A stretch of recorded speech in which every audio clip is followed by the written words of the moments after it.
بسم اللہ الرحمن الرحیم رب اشرح لی صدری ویسر لی امری واحلل عقدۃ من لسانی یفقہوا قولی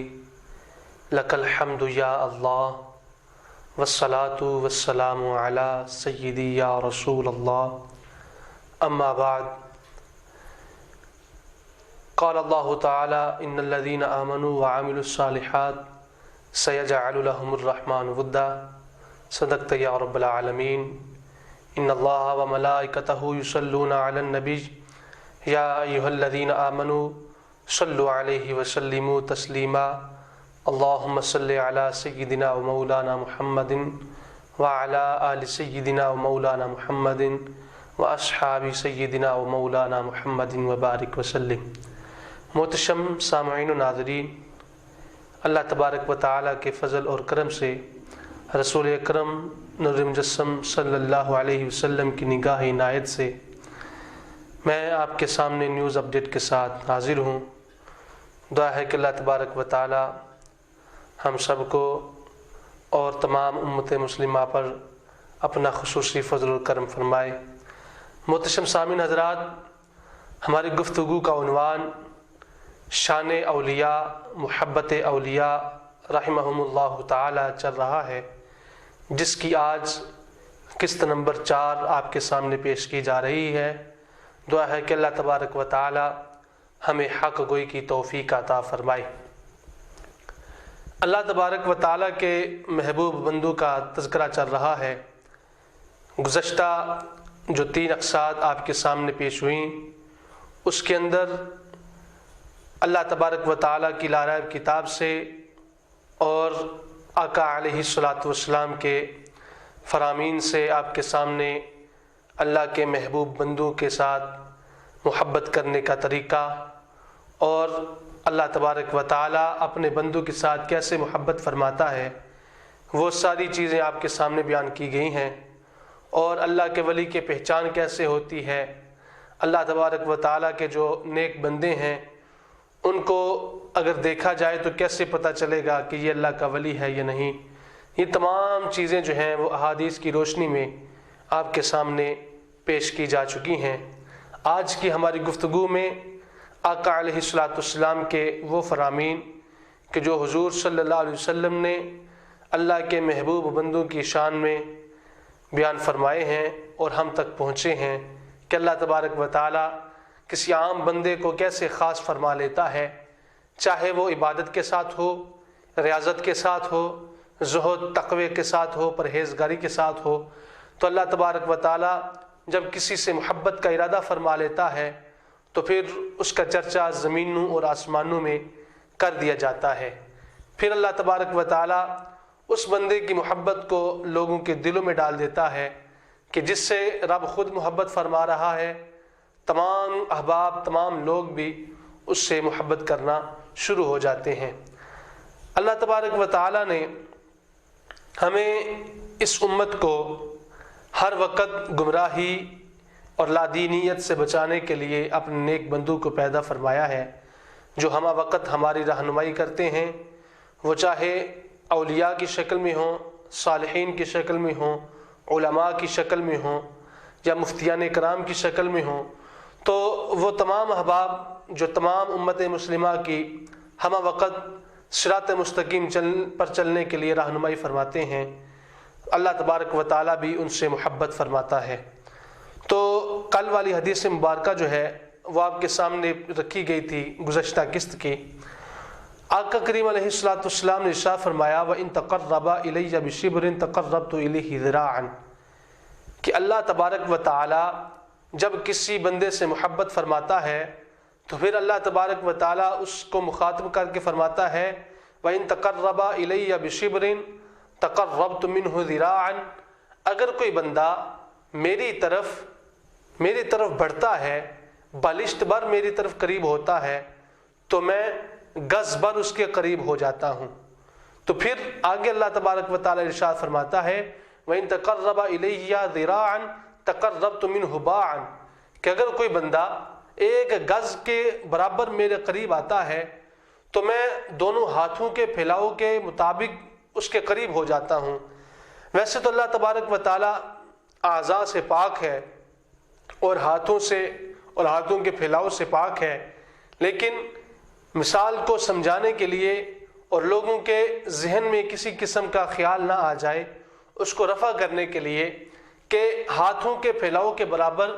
یعنی کہ جتنے ہاتھ پھیلتے ہیں اللہ تبارک و تعالی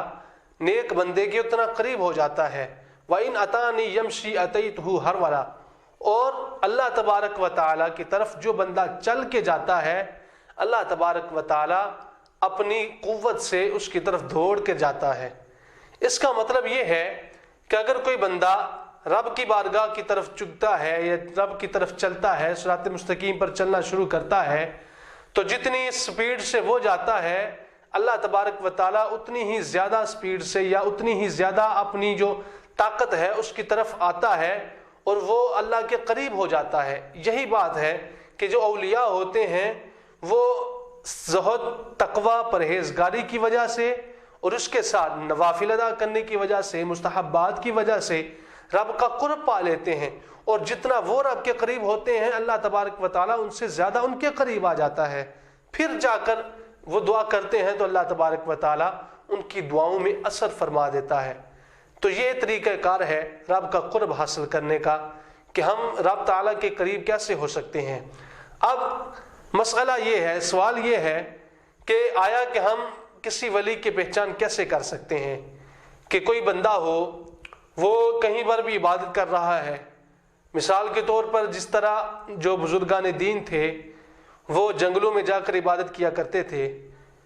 بعض بزرگ جو ہیں وہ پہاڑوں میں جا کر عبادت کیا کرتے تھے، بعض بزرگ جو ہیں وہ صحراؤں میں جا کر عبادت کیا کرتے تھے، لیکن ان کی محبت ہمارے دلوں میں کیسے آئی ہے؟ ان کی محبت لوگوں کے دلوں میں کیسے آ سکتی ہے کہ جب نہ ہی وہ اعلان کرتے ہیں نہ ہی وہ یہ کہتے ہیں ہم سے محبت کرو، وہ تو اللہ کی یاد میں مشغول ہیں، لیکن ان کی محبت کا ہمارے دلوں کے اندر ابھرنا کس بات کی دلیل ہے، کس وجہ سے ہے؟ آیا کہ کوئی ایسی طاقت ہے، کوئی ایسی تار ہے کہ جس کے ذریعے ہمارے دل کو ان کی محبت کا کرنٹ پہنچتا ہے؟ آیا کہ کوئی ایسا ذریعہ ہے؟ کیا ایسا کوئی قاصد ہے جو آ کر یہ کہتا ہے کہ اللہ اس سے محبت کرتا ہے، یا اللہ کے نیک بندے اس بندے سے محبت کرتے ہیں، تم بھی محبت کیا کرو؟ تو آقا علیہ الصلوۃ والسلام کا یہ فرمان جو ہے اس بات کو واضح کرے گا کہ جب کوئی بندہ صحرا میں بیٹھ کر، جنگلوں میں بیٹھ کر عبادت کرتا ہے، اللہ تبارک و تعالیٰ اس سے محبت کیسے فرماتا ہے اور دلوں کے اندر اس کی محبت کیسے پیدا ہو جاتی ہے۔ حضرت ابو سعید خدری رضی اللہ تعالیٰ عنہ ارشاد فرماتے ہیں، رسول اکرم صلی اللہ علیہ وسلم سے وہ روایت کر رہے ہیں کہ حضور نے فرمایا لو احدکم یعمل اللہ، کوئی بندہ عمل کرتا ہے یعنی کہ نیک عمل کرتا ہے، فی صخرۃ سماء لیس لہا باب، حضور علیہ الصلوۃ والسلام نے ارشاد فرمایا جب کوئی بندہ عمل کرتا ہے فی صخرۃ سماء لیس لہا باب، ایک بند چٹان کے اندر جس کا کوئی دروازہ نہ ہو، ولا قوت، نہ ہی اس کی کوئی کھڑکی ہو، نہ اس کا کوئی روشن دان ہو، نہ اس کے اندر ہوا کی جانے کا ذریعہ ہو، صرف اتنی ہی ہوا آتی ہو جتنا وہ سانس لے کر زندہ رہ سکے، یعنی کہ کوئی بندہ پہاڑ کی چٹان پر ہے یا پہاڑ کے غار میں ہے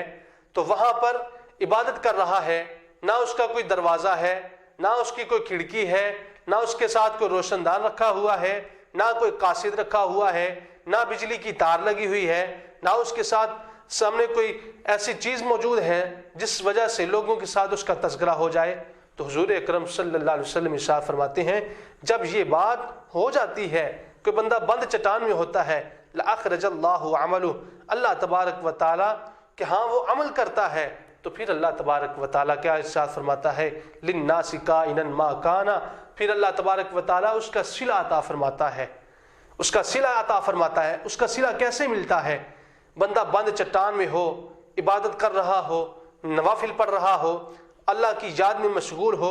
اللہ تبارک و تعالیٰ اس کے لیے انعام فرماتا ہے، اللہ تبارک و تعالیٰ اس کا شہرہ لوگوں میں فرما دیتا ہے، یعنی کہ وہ چھپ کے بھی بیٹھا ہو لیکن اس کا شہرہ، اس کی شہرت ہو جاتی ہے کہ فلاں جگہ پر ایک بندہ بیٹھا ہے، وہ رب کی یاد میں مشغول رہتا ہے، وہ اللہ کی عبادت کرتا رہتا ہے، وہ اللہ تبارک و تعالیٰ کے جو بتائے ہوئے طریقے ہیں ان پر چلتا رہتا ہے، اپنے نفس کو مار کر وہ رب کے بارگاہ میں سر کو جھکائے ہوئے رہتا ہے۔ اسی لیے اعلیٰ حضرت عظیم البرکت الشاہ امام احمد رضا خان فاضل بریلی رحمۃ اللہ تعالی علیہ شاہ فرماتے ہیں، بے نشانوں کا نشاں مٹتا نہیں، بے نشانوں کا نشاں مٹتا نہیں، ہوتے ہوتے نام ہو ہی جائے گا۔ یعنی کہ وہ بے نشاں ہو گئے ہیں لیکن پھر بھی اللہ تبارک و تعالی ان کا شہرہ لوگوں کے سامنے فرما دیتا ہے، لوگوں کے دلوں کے اندر ان کی محبت پیدا ہو جاتی ہے۔ تو یہ ایسی چیز ہے کہ جب ہم اس پر غور کرتے ہیں کہ اللہ تبارک و تعالیٰ اپنے بندوں سے کیسے محبت فرماتا ہے، حضرت حرم بن حیان رضی اللہ تعالیٰ عنہ رحمۃ اللہ علیہ ارشاد فرماتے ہیں، ما اقبل عبد بقلبہ الی اللہ، جب کوئی بندہ بقلبہ الی اللہ اپنے قلب کو، اپنے دل کو رب کی طرف پھیر لیتا ہے یا رب کی طرف متوجہ کر لیتا ہے، الا اقبل اللہ بقلوب المؤمنین الیہ، پھر اللہ تبارک و تعالی اس بندے کی طرف مومنوں کے دلوں کو پھیر دیتا ہے۔ ایک بندہ اپنے دل کو رب کی طرف پھیرے، اللہ تبارک و تعالی مومنین کا دل اس کی طرف پھیر دیتا ہے۔ یہ کتنی شان ہے اللہ کے ولی کی، یہ کتنی شان ہے اس بندے کی جو اپنے آپ کو رب کی بارگاہ میں جھکا لیتا ہے، یہ کتنی شان ہے اس بندے کی جس کو اللہ تبارک و تعالی ولایت کا منصب عطا فرما دیتا ہے۔ تو فرماتے ہیں جب کوئی بندہ اللہ کی طرف دل کو جھکا لیتا ہے، اللہ تبارک و تعالی تمام مومنین کا دل اس کی طرف متوجہ فرما دیتا ہے، قائل فرما دیتا ہے، حتی یرزقہ مودتہم ورحمتہم، یہاں تک کہ وہ لوگ اس سے مودت بھی کرتے ہیں، اس کے ساتھ محبت بھی کرتے ہیں۔ یہ طریقہ کار ہے۔ اگر کوئی بندہ شان ولایت کو سمجھنا چاہیے یا منصب ولایت پر فائز ہونا چاہتا ہے تو اس کے لیے ضروری امور جو ہیں وہ یہ ہیں کہ سب سے پہلے اپنے آپ کو رب کی طرف متوجہ کرے۔ اگر رب کی طرف متوجہ کرے گا تو پھر قرآن سنت کو پڑھے گا، قرآن و سنت پر عمل کرے گا، اس کے بعد جا کر اللہ تبارک و تعالی اس کی محبت لوگوں کے دلوں میں پیدا فرمائے گا، وہ اپنے دل کو رب کی طرف متوجہ کرے گا، اللہ تبارک و تعالی لوگوں کے دلوں کو اس کی طرف متوجہ فرما دے گا۔ تو یہ ہے اولیاء کرام کے اللہ کی طرف متوجہ ہونے کے بارے میں احادیث اور بزرگان دین کے اقوال اور وہ طریقہ کار جو ہمیں سبق دیتے ہیں کہ اللہ کے ولی جو اللہ کے محبوب ہوتے ہیں ان کو اللہ تبارک و تعالی نے کتنی زیادہ شان عطا فرمائی ہیں۔ انشاءاللہ تعالی اس کا جو اگلا حصہ ہے وہ اگلی قسط میں بیان کیا جائے گا، اور ہمیں اس بات کا علم ہونا چاہیے کہ یہ جو اللہ کے ولی ہوتے ہیں یہ کوئی عام بندے نہیں ہوتے، عام انسانوں سے ان کا مرتبہ زیادہ ہوتا ہے، اور ان کی قبولیت اور ان کی دعا کا قبولیت جو ہے وہ اللہ کے قریب ہوتی ہے، کیونکہ یہ رب کی طرف زیادہ متوجہ ہوتے ہیں۔ دعا ہے کہ اللہ تبارک و تعالی ہمیں اولیاء اکرام سے محبت کرنے کی توفیق عطا فرمائے۔ اللہ تبارک و تعالی ہمیں آقا کریم علیہ الصلوۃ والسلام کی سنتوں پر عمل پیرا ہونے کی توفیق عطا فرمائے۔ وما علیہ الا البلاغ المبین۔